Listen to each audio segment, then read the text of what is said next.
Let's ask the question nobody wants to picture all the way to the end. If Russia wins this war, what happens to the people of Ukraine the next day and the next year? We don't want to guess in the dark. Russia already controls Ukrainian territory. We've already seen the pattern. How they build a showcase, how they crash dissent, how they rewrite law, and how they turn daily life into a loyalty test. I am Elvira Bary, a writer born in the Soviet Union. Today, I want to show you what Russian rule looks like where it's already in place and what that tells us about the future if Moscow gets what it wants. Here's our roadmap for today. Crimea's showcase. Why Crimea got the best version of occupation and why that won't be repeated. The Old Donbas. What takeover looked like in the territories occupied in 2014. The newer occupations. What Russia did in 2022, faster and far more brutal. A grim future. What awaits ordinary Ukrainians if Russia wins. If you want more analysis like this, subscribe, like, share, or join my think tank. You can also support the channel via PayPal or SuperThanks. And yes, high points help this video travel. And if you are listening on Spotify, tap follow so you don't miss the next episode. Now, let's start with the most polished version of Russian occupation, Crimea. Crimea's showcase. For anyone who grew up in the USSR, Crimea is our version of a seaside paradise. This name evokes the smell of pine and salt, a warm surf and shaded streets climbing up the green hills, sweet peaches with juice dripping down your wrist. The word Crimea also rings with status. In Soviet life, going to the sea was not routine. If you could take your family to Crimea, it meant you weren't nobody. You had a job with connections, a union, voucher, or money. Crimea became a major tourist destination long before the Soviet Union. It was the empire's answer to the Mediterranean, with a mild climate and a coastline built for sanatoriums and resorts. By 2013, the peninsula was pulling in about 6 million visitors a year. That's why the 2014 annexation landed so well with many people in Russia, even though Russians had been traveling to Crimea perfectly fine before. Some even settled down there or bought a second home. The annexation felt like we got something valuable back, like the country won a prize. But the prize was not really for ordinary people in Vorkuta or Kaluga or Cherepovets. The real value went to the people who control land, permits, and budgets.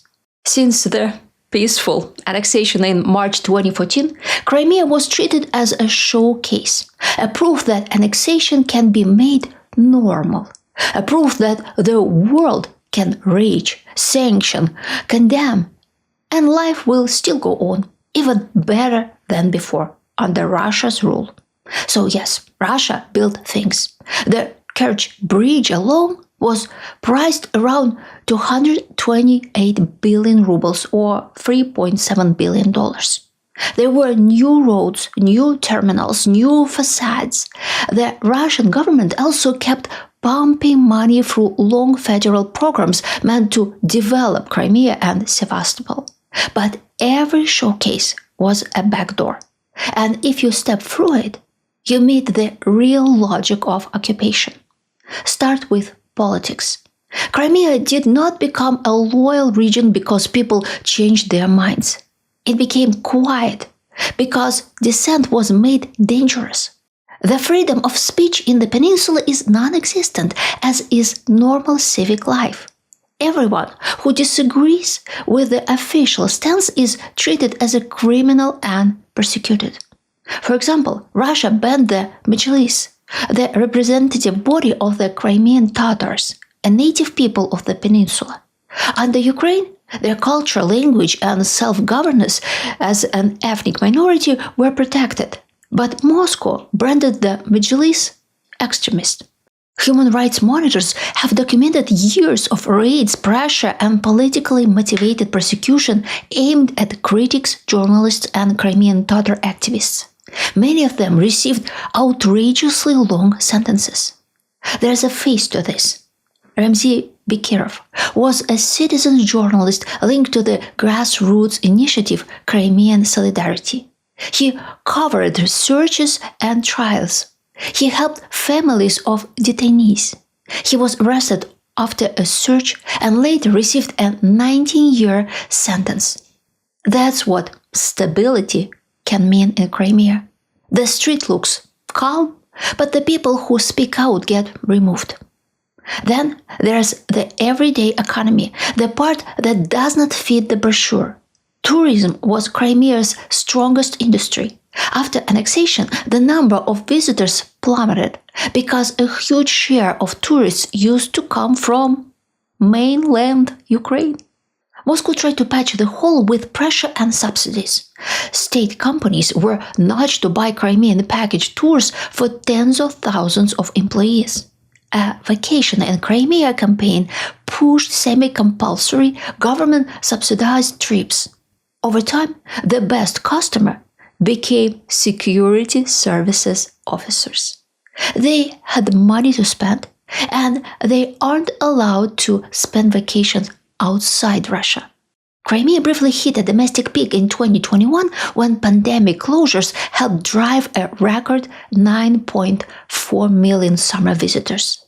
But once the war became a daily backdrop, the tourist story collapsed. In June 2022, the occupation authorities had to admit that tourist numbers were down 40%. A hotel owner told the Moscow Times that rooms that used to sell out months in advance were running at about 30% capacity in June, hoping to reach 60% in July and August. And yet tourism didn't die completely, even after the full-scale invasion. It shrank, it got riskier, but it didn't disappear. Plenty of people still shrugged off danger and went anyway. They take a train from Siberia to lay on the beach where drones and missiles have been hitting military sites and infrastructure for months. It's like the human brain refuses to accept that a vacation place can also be a war zone, so people just keep booking rooms. But not all tourists are that brave. For many locals, that means they can't make enough money during the tourist season to support their families through the rest of the year. And government subsidies are dying out as well as Russia's entire economy becomes stretched. Then you get to the darker economy of Crimea, property and ownership. After 2014, the occupation authorities moved fast to nationalize Ukrainian state assets and Ukrainian-owned businesses. Some of what was seized was later privatized again, sold through tenders that rewarded insiders.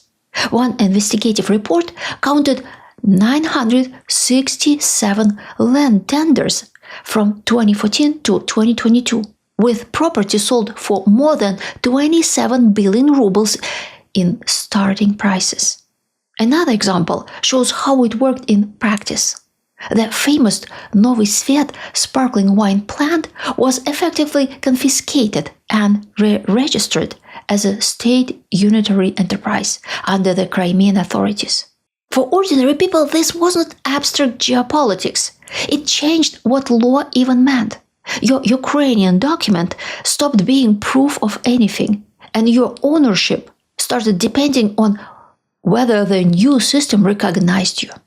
For opposition-minded Russians, setting foot in the occupied Crimea, let alone buying property there, was an absolute taboo.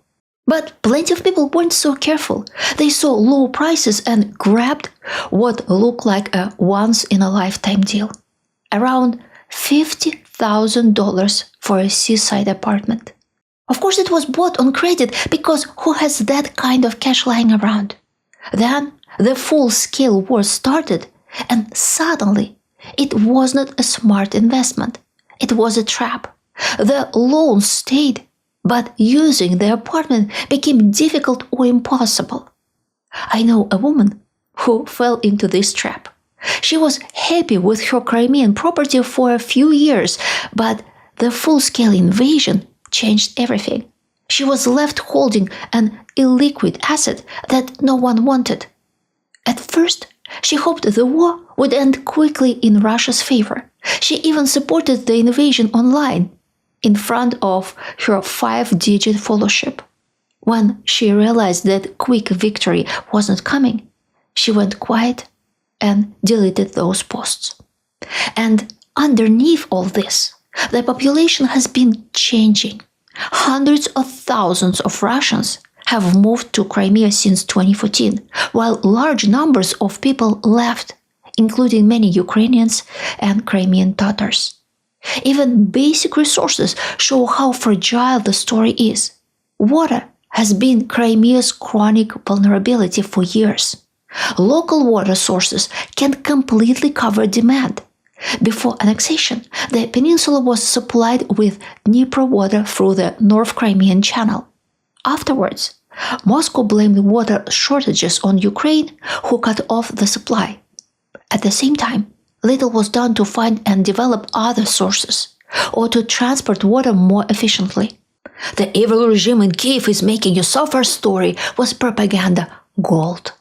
Too good to swap it for some mundane gains like bringing clean water to every home. Another basic thing that started to show this trend is fuel. In 2025, Crimea imposed rationing and froze fuel prices as shortages persisted. The cause was refinery disruptions and the wider fuel crunch in Russia. But Crimea was hit the hardest as it completely depends on fuel supply from the mainland. And that's still the best-case scenario of Russian occupation, a story from the time when the Kremlin was willing to hold back violence and spend lots of money to show that it was a better master than Ukraine. Other regions had it much worse. Before we continue, I'd like to show you a short book trailer for my novel about the Russian Revolution of 1917, the event at the root of so many of the problems Russia still struggles with today. In the summer of 1917, few people realized that Russia was on the verge of an unprecedented catastrophe. But the journalist's instinct never let Klimrogov down. The moment he returned to his hometown from many years spent abroad, he sensed that a storm was coming. His plan was to claim his inheritance and return to Buenos Aires, where his successful career and fans awaited. But one unexpected encounter changed all. A countess, a business prodigy, a brave woman who dared to break all the rules of the polite society and be a winner despite all odds.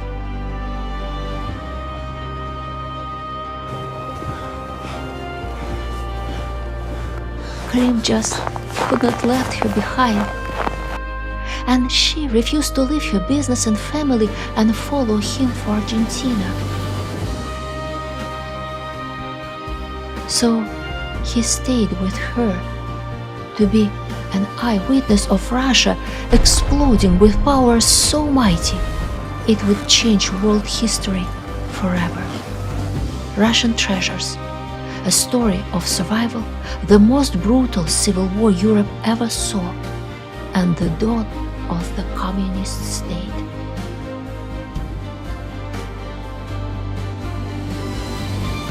Promise me you'll come back.